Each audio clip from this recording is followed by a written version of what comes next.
Hello again, folks. This is what a nuc looks like. It's getting ready to come out of the back of the buggy to go to the hive. It's just a plastic box.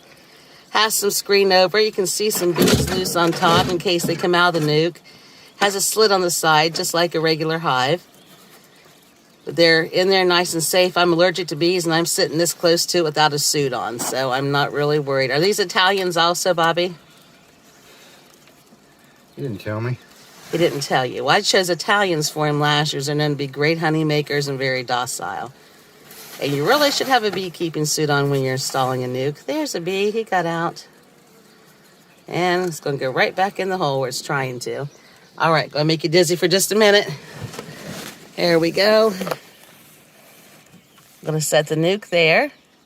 And they have frames in them that you can take right out from the nuc and put into your hive. They're already making honey. They're already making wax. They've not been in there long enough, I don't think, to start any brood cells. That's the only time Bobby's had a hard time around his bees when he didn't have a suit on, is when a new brood had just hatched and they were a mite fussy. And that's something you don't know until you open up the hive. So it's always a good idea to wear your beekeeping suit, especially when people get it for you as a gift to keep you safe. Yes, dear.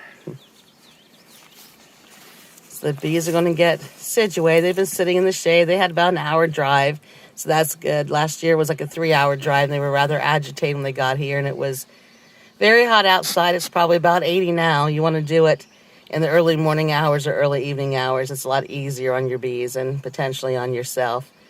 So they're going to find their way into the hive, and we'll move the frames. We have to move the frames over, and you'll have some stragglers there. So you want to leave the nuc sit open so they can find their way in with everybody else. And then they'll be all set in their new home.